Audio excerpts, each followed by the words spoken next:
This weirdo is in my town. JD Vance, who is losing weight by the hour. I don't know if you've noticed this, but he's got, by the time this election rolls, like election day rolls around, he's going to look like a ghoul. And he's going to be angrier and angrier because apparently all the things he's being called are very upsetting to him. Now, one would say, isn't that your fault for attaching yourself to someone whose fans wear prison outfit shirts of your running mate as a point of pride? When you lash your entire political future to a guy who's promising to bail out people who bear sprayed police officers and hit them with bike racks. Maybe it's not our fault. Maybe you're an ass. Maybe that's what's up.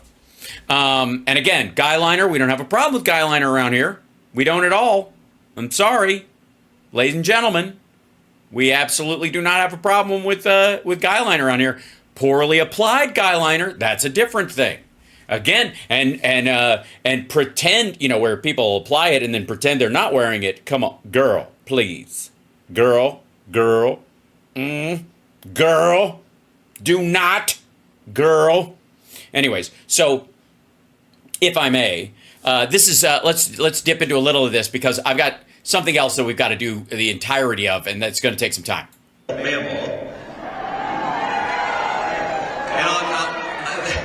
I've heard so many stories about Mammal from people all over my old hometown, and I've... Wait a minute. This asshole has run out of stories to tell about his own family, so he's turning to other people's stories about his own family? This guy's entire community just gets closer knit all the time. What was it Trump said? Shit, it's in the other thing about him being part of a family that was very well knit.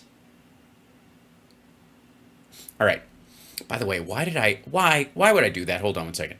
Why would I turn down the saturation in my camera so low that I look the same color as my shirt? Why would you do that?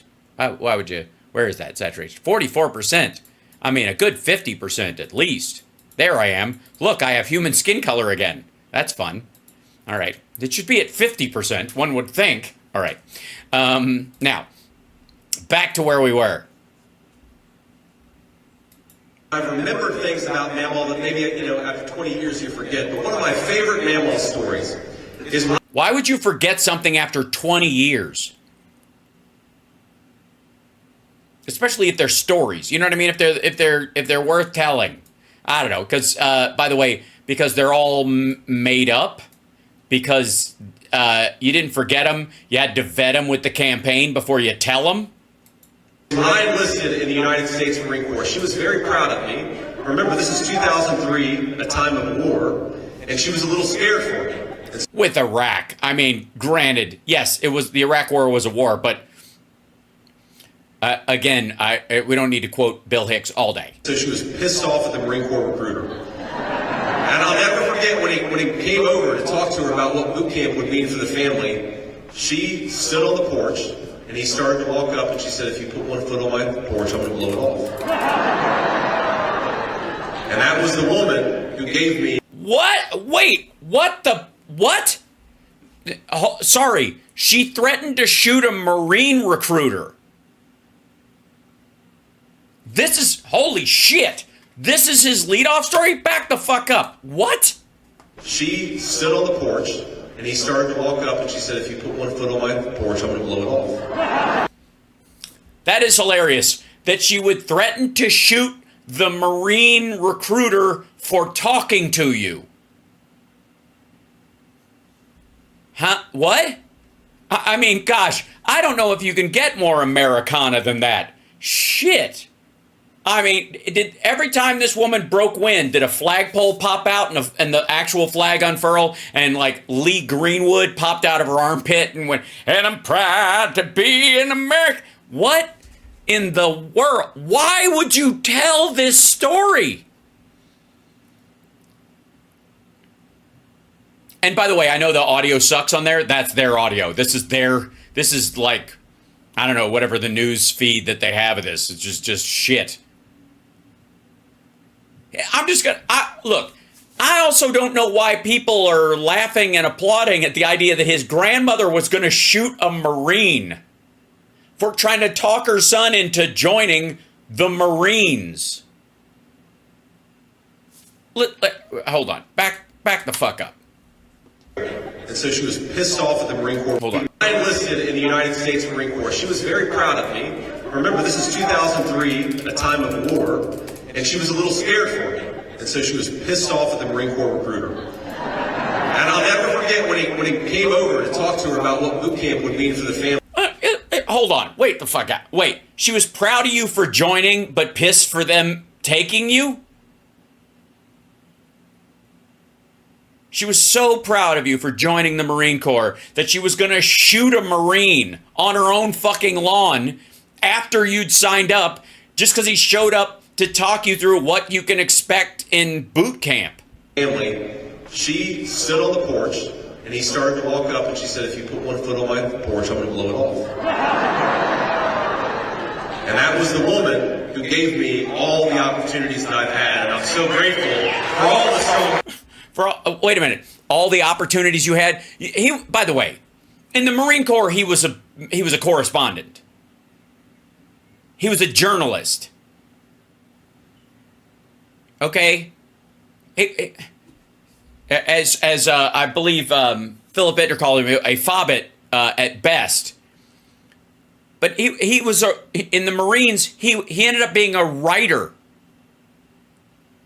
Do we need writers in the Marine Corps? Absolutely. Yeah, do file clerks near the front line serve an important purpose, and do they deserve our appreciation? Absolutely. None of them are going to claim that they fucking took a hill, though.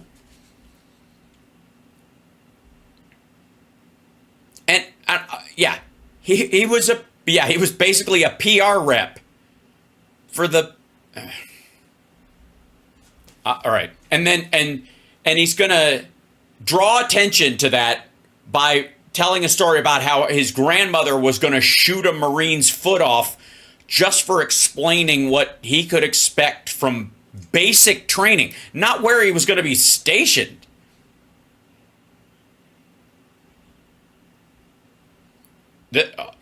Fuck me. And this is, by the way, this is like his opening remarks.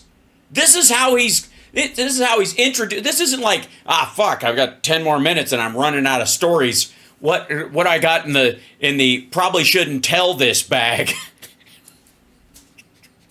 Fucking hell. This is awful. This is just this is amazingly terrible. Yeah, his stories are already bad. Oh, God. All right, anyways, chat room, that's fucking magic. So that's the current state of the vice presidency in the United States of America for the Republican Party.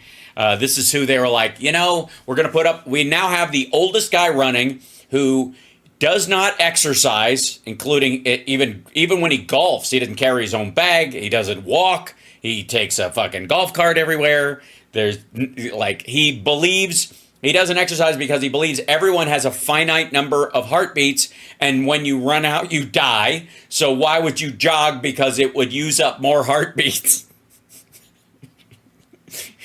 I'm serious. Like, that should be a reason for, like, not electing someone. Right? That should be disqualifying just to start with. Get the fuck out of here. And then you pick this dipshit who was a correspondent in the Marines, and his opening sales pitch to a bunch of new voters on his first solo mission out into the campaign is to tell them a story about how when he joined the military, his mama, who, he fictionalized out the ass in Hillbilly Effigy, threatened to shoot a Marine's foot off if she set foot on her porch. With, by the way, I guess, one of her 19 loaded guns laying around for every toddler to find.